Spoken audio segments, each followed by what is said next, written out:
kami, berkati kami lewat kebenaran firman-Mu yang akan kami renungkan bersama-sama.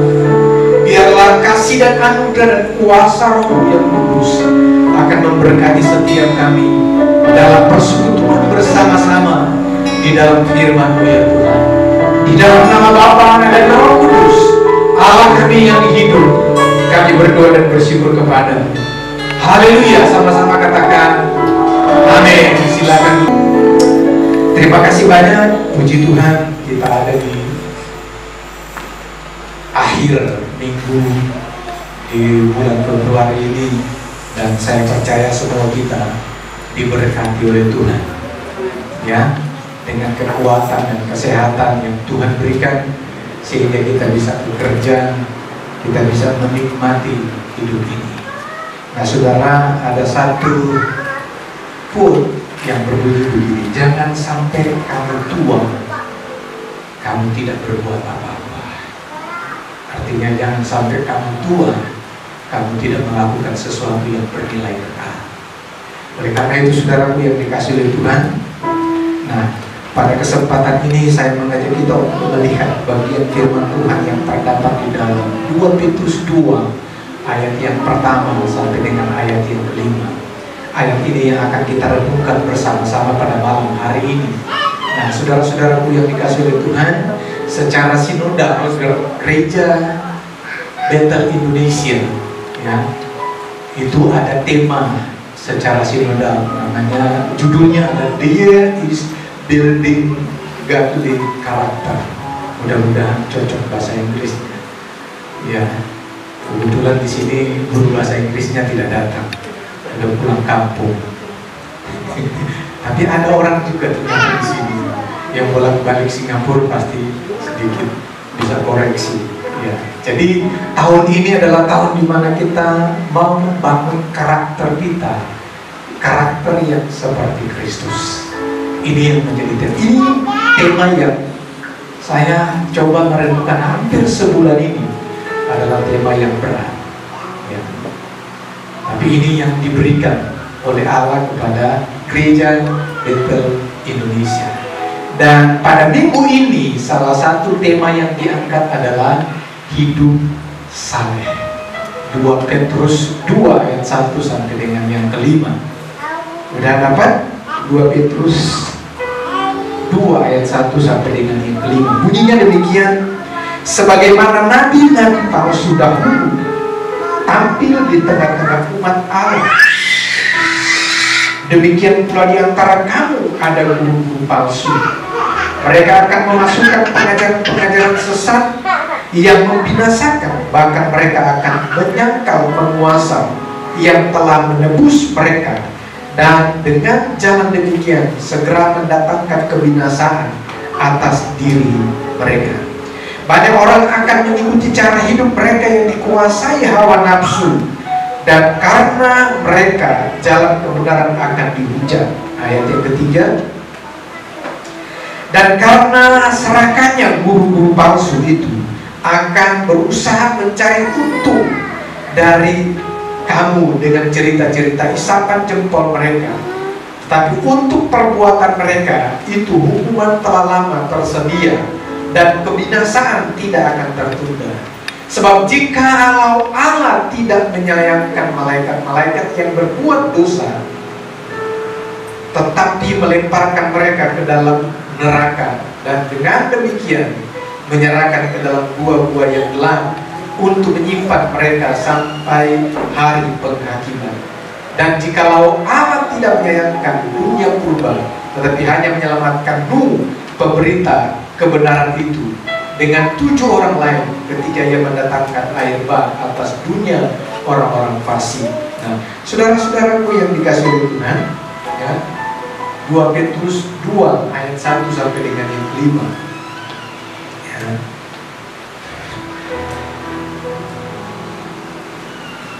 Saudaraku yang dikasihi oleh Tuhan, pada minggu yang lalu, ya, kita sudah belajar bersama-sama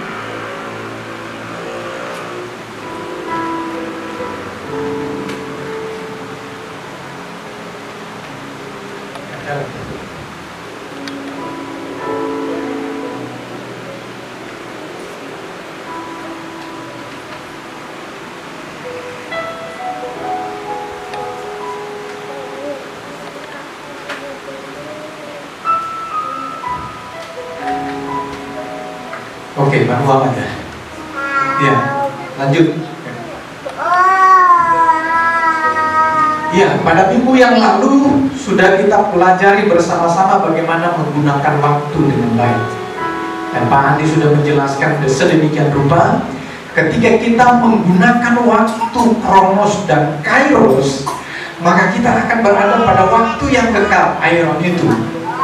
Nah, jadi saudara-saudaraku yang dikasih oleh Tuhan, ada seorang tokoh ilmuwan berkata begini, seseorang yang berani menyia-nyiakan 1 jam waktu belum menemukan nilai kehidupan. Saya agak tertegun dengan kalimat ini, dan ini menjadi evaluasi dalam hidup saya. Jadi Charles Darwin bilang begini, seseorang yang berani menyia-nyiakan 1 jam waktu belum menemukan ya, nilai kehidupan. Coba kita renungkan sedikit kalimat. Akhirnya saya ingat pada waktu saya latihan tahun 97.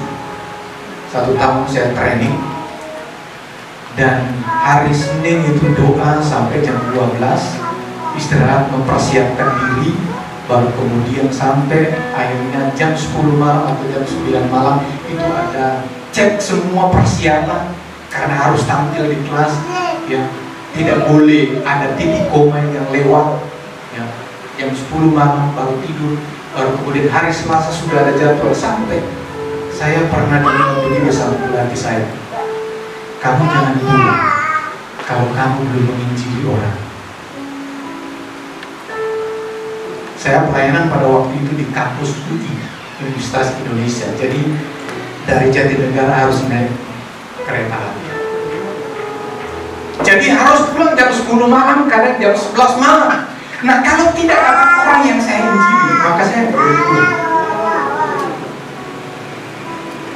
Itu. Baru kemudian kalau hafal 1 buku, baru kemudian ada salah titik koma, maka besok harus pulang. Jadi harus betul-betul menggunakan waktu sedemikian rupa untuk mengerjakan PR yang sudah disampaikan.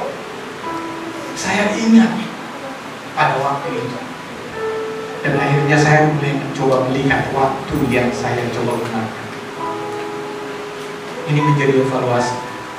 Nah, saudara-saudaraku, tema kemarin minggu yang lalu itu mengingatkan kembali, dan ini masih kelanjutan. Ya. Waktumu terbatas, jadi jangan sia-siakan dengan menjalani hidup orang lain.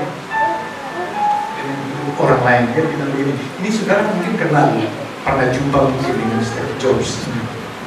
Dia salah satu orang yang kaya di dunia. Jadi kapanpun Allah ingin mempersiapkan seseorang bagi tujuan-tujuan hidup, saudara-saudara, kita harus sadari bahwa Tuhan sedang mempersiapkan kita untuk tujuan. Kadang-kadang kita lari dari tujuannya. Betul. Saya memberontak dari cara kedagingan untuk bangun pagi. Karena 1 bulan ini saya harus jam 8 sampai jam 12. Istirahat makan baru kemudian lanjut sampai jam 8 malam. Nah, saudara, ini tubuh ini tidak terbiasa lagi gitu. Untuk waktu sedemikian rupa disetting. Lanjut ya.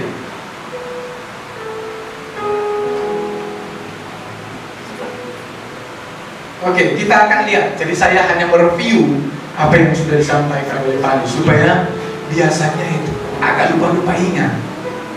Minggu yang lalu, kemarin aja lupa, apalagi minggu yang lalu, ya kan? Jadi ingat ya, masih bisa ingat pada minggu yang lalu disampaikan oleh Pak Andi, begitu. Karena diulang-ulang itu pasti lebih bagus, karena memang begitu. Latihan membawa perubahan. Kalau nggak latihan, nggak ada perubahan. Kami waktu di Pontianak, anak saya masih 2, si Kiber dengan Sarah pada waktu masih kecil, susu. Dan susu mereka itu adalah Denko. Jadi di Denko itu ada video. Dulu masih terkenal dengan VCD. Jadi saya suka mutar itu. Tiap hari saya putar. Kalau di susu Denko itu pasti ada VCD-nya. Dan ada satu yang diulang-ulang kalimat itu, latihan membawa perubahan. Itu yang diulang-ulang di dalam video. Semua video yang didapat, jadi saya suka cek, ini sudah ada di rumah nggak video ini? Kalau sudah ada, saya nggak ngambil itu, saya cari yang belum ada. Tapi dari semua video itu, pasti ada kalimat itu, latihan membawa perubahan. Kalau nggak latihan, berarti nggak ada perubahan. Itu dia pemain musik ya. Latihan membawa perubahan. Kalau nggak ada latihan, nggak ada perubahan. Nah, saudara-saudara, mari kita lihat ciri-ciri daripada kesalehan ini di dalam Alkitab yang kita sudah baca. Saudara, mari kita ingat ada tokoh-tokoh Alkitab yang luar biasa yang hidup saleh ya. Ya, ada Abraham, ada Nuh, ya, ada Henok dan seterusnya. Ada tokoh-tokoh yang bisa kita pelajari. Lanjut.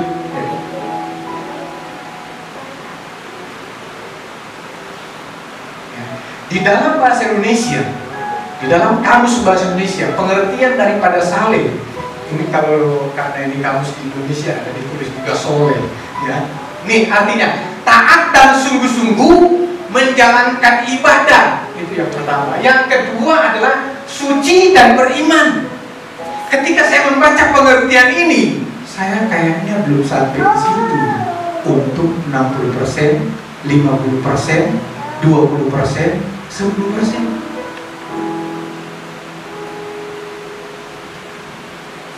Nggak nyampe saya di situ. Taat dan sungguh-sungguh menjalankan ibadah, suci dan beriman. Saya bilang sama Tuhan, Tuhan ampuni. Tapi ada satu penghiburan yang luar biasa yang Tuhan kasih sama saya. Ketika saya datang di bawah kaki Yesus, dan salib itulah yang membuat saya bisa dibenarkan dan dikuduskan oleh Allah. Jadi semuanya karena salib. Itu artinya.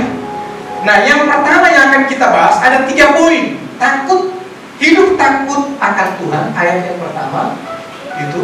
Jadi pada 1 Petrus 2 itu dikatakan begini, hormatilah semua orang, kasihilah saudara-saudaramu, takutlah akan Allah. Jadi ada beberapa poin yang bisa kita lihat di sana. Takut akan Tuhan dapat juga diartikan alasan kita untuk melakukan kehendak. Takut akan Tuhan dengan jelas. Kita bisa lihat di sana. Nah, jadi bisa baca di sana. Jika seseorang menasihati, dia menuruti firman dan seterusnya. Lanjut ya. Ya. Jadi takut akan Allah artinya menghormati dan taat kepada Dia. Hal ini yang tidak akan pernah sia-sia. Jadi saudara-saudara, hidup kesalehan kita yang takut akan Tuhan. Nah, saudara, ini tidak akan pernah sia-sia. Tapi saudara tahu bahwa ada begitu banyak orang yang hidupnya sia-sia. Indonesia adalah darurat narkoba. Ada begitu banyak anak muda yang terlibat di dalam narkoba. Hidup mereka sia-sia. Dan itu menjadi tugas tanggung jawab. Jadi takut akan Allah artinya menghormati dan taat kepada Dia, dan ini tidak akan pernah sia-sia. Ada beberapa poin di sini. Ketika kita takut, ya, takut akan Allah membuat dan menolong kita untuk tetap waspada. Yang berikut, berkeinginan melakukan apa yang benar. Apalagi tetap setia dan taat kepada Dia, tetap optimis hidup dan teguh dalam pengharapan. Ini orang yang takut akan Tuhan. Dalam poin pertama ciri-ciri. Nah, ada satu statement yang begini, segala perolehan dan prestasi kita dalam hidup yang singkat di dunia ini akan berarti dan bermakna bila dibangun dalam takut akan Tuhan. Jadi saudara-saudaraku yang dikasih oleh Tuhan, rekan-rekan anak-anak muda yang saya kasih dan Tuhan Yesus kasih. Jadi segala perolehan dan prestasi yang kita dapatkan itu akan bernilai ketika kita hidup takut akan Tuhan. Saya ingat satu buku yang menceritakan, yang saya baca, ketika Allah terasa jauh. Namanya Joy Simbiaco.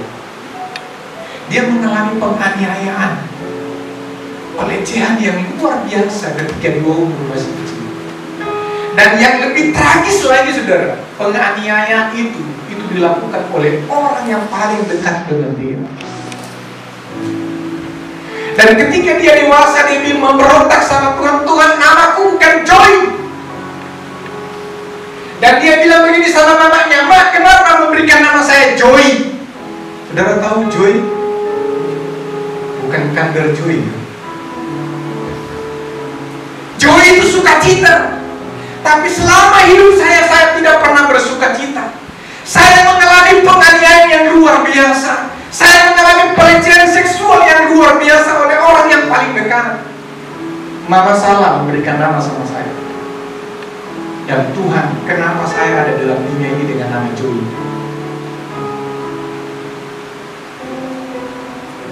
Dia cerita dalam buku itu. Saudara, apa yang terjadi? Kenapa dia bilang begini? Tuhan kan pernah salah, saya ada dalam dunia, di dalam keluarga saya, dan nama saya Joy. Ketika dia menemukan kasih yang sempurna dari Allah yang dinyatakan dalam hidupnya, saudara, akhirnya dia jadi hamba Tuhan yang luar biasa dan penulis buku.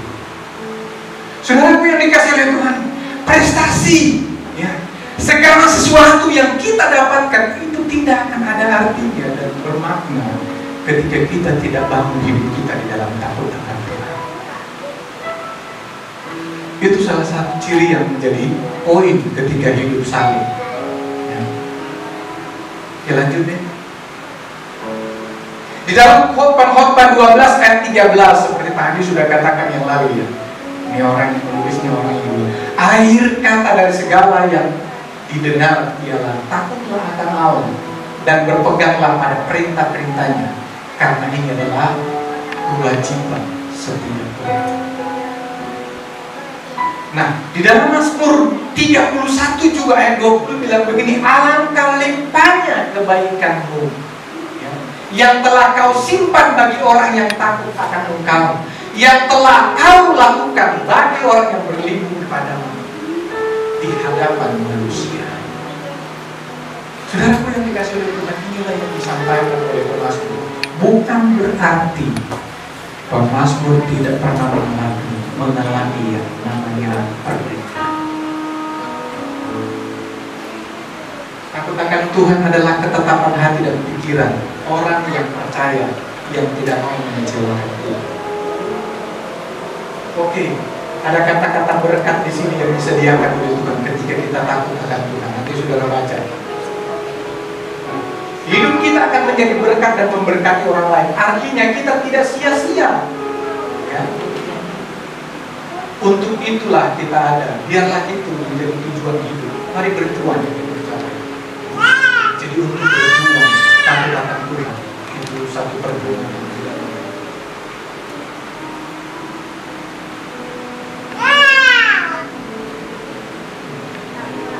Oke, yang kedua. Jadi hidup saleh yang kedua adalah hidup bergantung pada Tuhan. Ayat yang kedua, ya, hidup bergantung kepada Tuhan. Ya, ini masih agak segar, ya, karena pada waktu kami pulang itu nggak ada uang tiket sebenarnya, cuman tercetus aja. Kami lagi duduk makan menikmati bersama-sama anak istri, lihat video ada jalan darat dari Pontianak ke Palangkaraya. Nah, yuk kita pulang, ayo. Terus uang tiketnya gimana? Ya kita doa, kalau Tuhan kasih, ya kita pulang. Kalau enggak, ya enggak pulang. Jam 12 malam itu saya di WA, Pak Alex minta nomor rekening. Saya kirim nomor rekening ini, baru kemudian transfer besok hari. Lalu kemudian saya bilang sama istri saya, berarti kita bisa pulang. Kita beli tiket tuh, tapi baru sampai Pontianak tiketnya. Dari Palangkaraya, Pontianak, Palangkaraya belum ada. Kita berdoa lagi, gitu kan? Akhirnya Kita sudah beli tiket, baru kemudian ada juga yang WA. Alex, kami pasti berkat. Boleh, tidak apa-apa, kirim nomor rekening, bukan kirim uang, kirim nomor. Jadi kami kirim juga, jadi tiket pengantaran itu pas, nggak lebih nggak kurang. Nah, jadi kita harus bergantung terus. Percayalah kepada Tuhan dengan segenap hatimu dan janganlah bersandar kepada pengertianmu sendiri. Jadi hidup ini bergantung dengan iman kepada Tuhan. Mau makan besok juga bergantung kepada Tuhan. Mau pulang juga ke rumah. Jadi kita mau jalan kaki dari Palangkaraya ke Pontianak baru Batam. Bisa ya? Kita nyampe seperti orang Israel kan 1 bulan kami jalan pakai ransel nanti gibet tertutup. Jadi hidup ini memang betul-betul karena iman bergantung sepenuhnya kepada sampai detik ini. Saya harus bergantung sepenuhnya kepada Tuhan. Inilah yang membuat tiap hari saya harus berlutut di hadapan Tuhan. Saudara, sebab di luar aku kamu tidak berbuat apa-apa. Yohanes bilang ayatnya pasal Yohanes 15 ayat pasal yang tadi. Saya berdoa sama Tuhan supaya saya bisa berbagi di yang lain. Saya bilang sama istri saya, kita doa supaya Tuhan berkati acara, kita juga berbagi di yang lain. Saya bilang sama istri, saya ingin bertambah, saya lagi berdoa supaya saya bisa mendorong ada satu hamba Tuhan di daerah. Ya sama juga, saya juga lagi berdoa supaya kita berkati. Nah, puji Tuhan, Tuhan jawab dan pulang ini kami berbagi sama hamba Tuhan. Saudara, hidup ini karena iman bergantung sepenuhnya kepada Tuhan.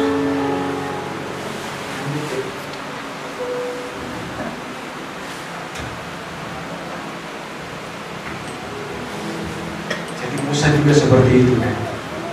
Jangan berjalan ketika sekarang engkau tidak bersama-sama. Nah, aku berkata kepadamu sesungguhnya anak tidak dapat mengerjakan sesuatu dari dirinya sendiri jikalau tidak, ia berikan Bapa mengerjakannya. Nah, ayat ini juga tadi sudah dipakai oleh saksi Yehova